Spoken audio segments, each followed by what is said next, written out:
I've been hearing a lot of ministers and pastors talking about stockpiling for what may be happening in the future and having like 30 days worth of medicines and food. And I just kind of don't agree with that, because God provided for his people in the desert daily.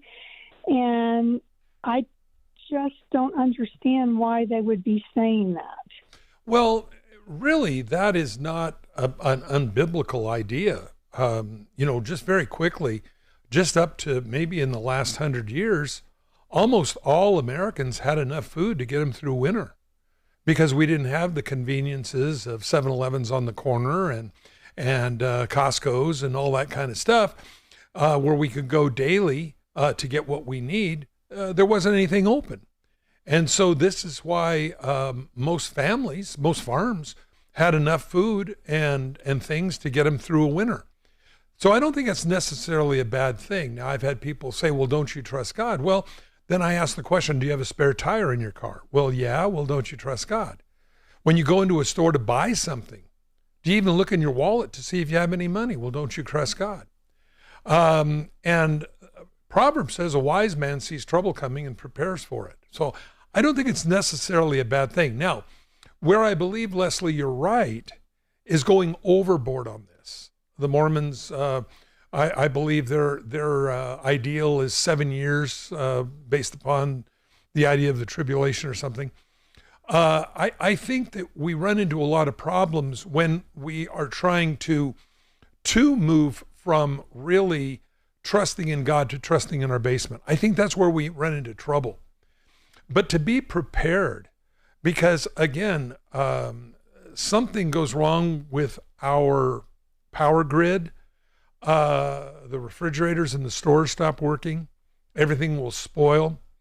Things that you have in your house will spoil, things in your refrigerator as well, unless you have a generator or you're on solar or something like that. I don't think that's necessarily a bad idea to be prepared. But I think where the problem comes in, and Derald, your thoughts on this, is the going overboard. Well, I've got 15 years worth of food in my basement. I got this.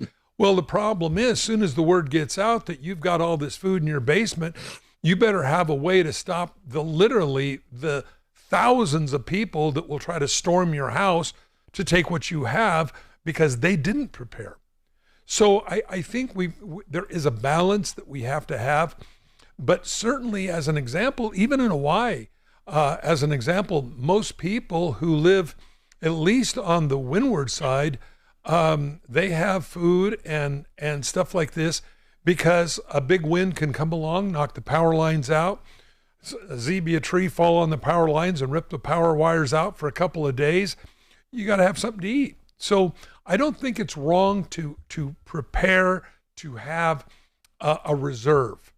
I think where we get into trouble is when we go from trusting in God to our basement. Your thoughts? It never hurts to be prepared. I know here in Hawaii, we're always concerned about a hurricane blowing through here. And if one does, you want to have a generator, you want to have extra food supplies. There are certain companies that do provide like survival food and so forth, which isn't a bad idea actually to have on around and so forth. It could be, if you live in the Midwest or the South or something, you could be hit by tornadoes. If you live down in Florida, again, you got hurricanes and so forth. Louisiana. So it never hurts to have that which is you're able to supply for yourself and maybe to help others. It's important. Right now, believe it or not, we're having a toilet paper shortage here in Hawaii. There was a dock strike in Long Beach, and so it affected the deliveries of containers here to Hawaii. And so you go to Costco, hey, where's the toilet paper? It's not here.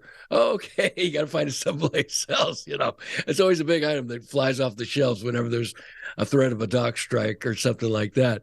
But I think it's just smart. It's just wise, as Mike said, to have that wisdom. I remember Joseph, God said there's going to be 7 years of famine, and prepared for Joseph, I want you to store the grain and so forth. And then then there'll be, or rather 7 years of plenty, then 7 years of famine. So when the plenty is happening, store it. And then when the famine hits, you'll have enough to get you through. So it's just being smart and wise. And, there are times when maybe truckers can't get through the passes and so forth, or like Mike said, the power grids are out, those kinds of things.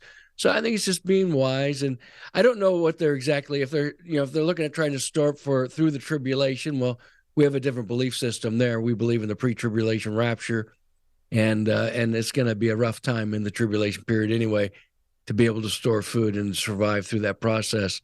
But I think about what Jesus said in Matthew, in the Sermon on the Mount, Matthew chapter 6. He talked about, don't worry about tomorrow and so forth. So we're not to worry, but he did say, seek ye first the kingdom of God and his righteousness, and all things shall be added unto you. So God does take care of us no matter what happens. He loves us. He's going to take care of us. But I think also at the same time, you have to be wise as serpents, yet gentle as doves, meaning be wise in the ways of this world, because you realize things can happen, and you need to be prepared for those things. And then you'll be ready to go, and always be gentle as a dove. Preach the gospel of God's love and peace and grace, and that's the key.